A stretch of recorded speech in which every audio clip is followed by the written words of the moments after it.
بسم اللہ الرحمن الرحیم۔ السلام علیکم۔ ڈیزرٹ روز سائکس میں آپ سب کا خوش آمدید۔ امید ہے آپ سب خیر و عافیت سے ہوں گے۔ آج ہم بات کریں گے دنیا کی چند پہلی تہذیبوں میں سے ایک تہذیب یعنی سندھ تہذیب کے بارے میں۔ سندھ کی تہذیب برصغیر پاک و ہند کی قدیم ترین شہری ثقافت تھی جو میسوپوٹیمیا اور قدیم مصر کے ساتھ دنیا کی 3 قدیم ترین تہذیبوں میں سے ایک تھی۔ سندھ کی تہذیب کا آغاز دریائے سندھ کی وادی میں ہوا جو ان دیہاتوں سے تیار ہوا جو سیراب شدہ ذرات کے میسوپوٹیمیا ماڈل کا استعمال کرتے تھے۔ ہڑپا تہذیب دریائے سندھ کی وادی میں واقع تھی۔ اس کے 2 بڑے شہر ہڑپا اور موہنجو دڑو بالترتیب موجودہ پاکستان کے پنجاب اور سندھ صوبوں میں واقع تھے۔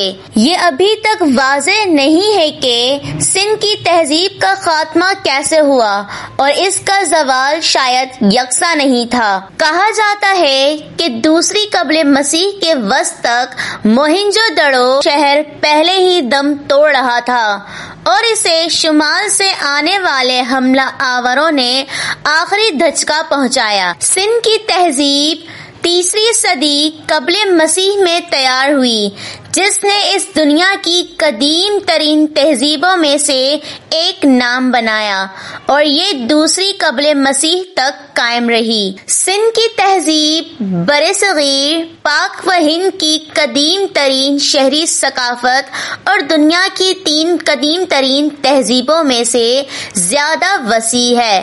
یہ مغرب میں بحر عرب پر موجود ایران پاکستان سرحد کے قریب سے مشرق میں دہلی کے قریب اور جنوب میں 500 میل یعنی 800 کلومیٹر اور شمال مشرق میں 1000 میل یعنی 1600 کلومیٹر تک پھیلا ہوا ہے۔ اس میں 2 بڑے شہر ہڑپا اور موہنجو دڑو شامل ہیں جو اب پاکستان میں ہیں، جن کا بڑا سائز 2 بڑی ریاستوں یا 2 دارالحکومت والی ایک ریاست میں مرکزیت کی تجویز کرتا ہے۔ متبادل کے طور پر ہڑپا موہنجو دڑو کے بعد ہو سکتا ہے۔ یہ ایک پڑھی لکھی تہذیب تھی۔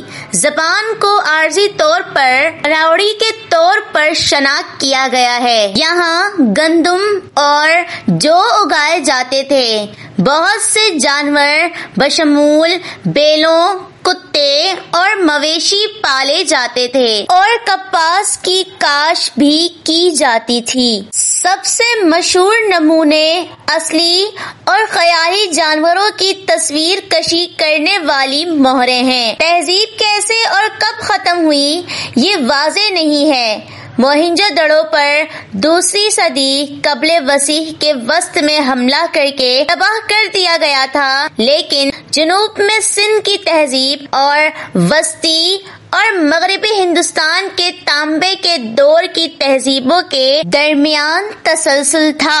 اس تہذیب کی شناخت سب سے پہلے 1921 میں پنجاب کے علاقے میں ہڑپا اور پھر 1922 میں سندھ کے علاقے میں دریائے سندھ کے قریب موہنجو دڑو میں ہوئی۔ دونوں سائٹس موجودہ پاکستان میں بالترتیب پنجاب اور سندھ صوبوں میں ہیں۔ موہنجو دڑو کے کھنڈرات کو 1980 میں یونیسکو کے عالمی ثقافتی ورثے میں شامل کیا گیا تھا۔ سندھ کی تہذیب بظاہر پڑوسیوں یا پیشروؤں کے دیہاتوں سے تیار ہوئی۔ میسوپوٹیمیا ماڈل کو سیراب ذرات کے لیے کافی مہارت کے ساتھ استعمال کرتے ہوئے وسیع اور زرخیز دریائے سندھ کی وادی کے فوائد حاصل کرنے کے ساتھ ساتھ زبردست سالانہ سیلاب کو کنٹرول کیا جو بیک وقت خاک اور تباہی کا باعث بنتا ہے۔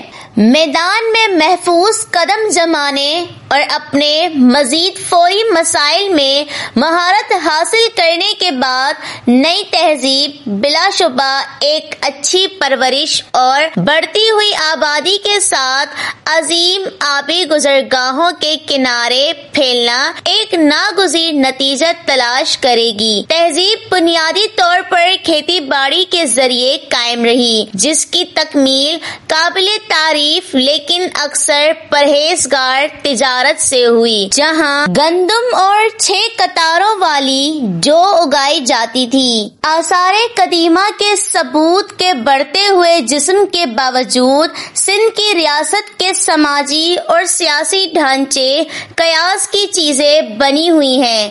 موہنجو دڑو میں دستکاری کی ظاہری تخصص اور مقامی کرافٹ گروپنگ گھروں کی اقسام اور سائز میں بڑے فرق کے ساتھ کچھ حد تک سماجی سطح بندی کی طرف اشارہ کرتے ہیں۔ تجارت وسیع اور بظاہر اچھی طرح سے منظم تھی، جو اندرونی پیداوار مراکز میں استعمال کے لیے درآمد شدہ خام مال فراہم کرتی تھی، پورے خطے میں تیار مال کی تقسیم کرتی تھی اور میسوپوٹیمیا اور بدخشاں دونوں میں ہڑپا کی کالونیوں کے قیام پر دلیل کے طور پر اختتام پذیر ہوئی۔ پورے سندھ کی سرزمین میں وزن اور پیمائش کے قابل ذکر یکسانیت اور ساتھ ہی اس طرح کے ممکنہ طور پر شہری کاموں کی ترقی جیسے عظیم اناج وسیع علاقے پر سیاسی اور انتظامی کنٹرول کی مضبوط ڈگری کا مطلب ہے۔ مزید یہ کہ ہڑپا رسم الخط میں نوشتہ جات کا وسیع پیمانے پر ہونا یقینی طور پر ایک ہی زبان کے استعمال کی نشاندہی کرتا ہے۔ بہرحال ایسے نوشتہ جات کی عدم موجودگی میں جنہیں پڑھا اور سمجھا جا سکتا ہے، یہ ناگزیر ہے کہ سندھ کی تہذیب کے ان پہلوؤں کے بارے میں ہم عصر میسوپوٹیمیا کی نسبت بہت کم جانا جاتا ہے۔ سندھ کے شہروں کی کھدائی نے فنکارانہ سرگرمیوں کے بہت سے ثبوت پیش کیے ہیں۔ ایسی دریافتیں اہم ہیں کیونکہ وہ اپنے تخلیق کاروں کے ذہنوں، زندگیوں اور مذہبی عقائد کے بارے میں بصیرت فراہم کرتے ہیں۔ پتھر کا مجسمہ انتہائی نایاب ہے اور اس کا زیادہ تر حصہ کافی خام ہے۔ کل ذخیرے کا موازنہ میسوپوٹیمیا میں انہی ادوار میں کیے گئے کام سے نہیں ہو سکتا۔ اعداد و شمار بظاہر عبادت کی تصویر کے طور پر بنائے گئے ہیں۔ اس طرح کے اعداد و شمار میں بیٹھے ہوئے مرد، لیٹے ہوئے جامع جانور یا منفرد مثالوں میں ہڑپا سے ایک کھڑا اڑیاں مرد اور ایک ناچتی شخصیت شامل ہیں۔ بہترین ٹکڑے بہترین معیار کے ہیں۔ کاسٹ کانسی کی شخصیات کا ایک چھوٹا لیکن قابل ذکر ذخیرہ بھی ہے، جس میں کئی ٹکڑے اور رقص کرنے والی لڑکیوں، چھوٹے رتھوں، گاڑیوں اور جانوروں کی مکمل مثالیں شامل ہیں۔ کانسی کی تکمیل فضیلت ایک انتہائی ترقی یافتہ فن کی نشاندہی کرتی ہے، لیکن مثالوں کی تعداد اب بھی کم ہے۔ ویڈیو پسند آئی ہو تو اسے لائک، شیئر اور سبسکرائب ضرور کیجیے۔ مزید ایسی ویڈیوز کے لیے ڈیزرٹ روز سائکس کے ساتھ جڑے رہیے۔ ملتے ہیں اپنی اگلی ویڈیو میں۔ اللہ نگہبان۔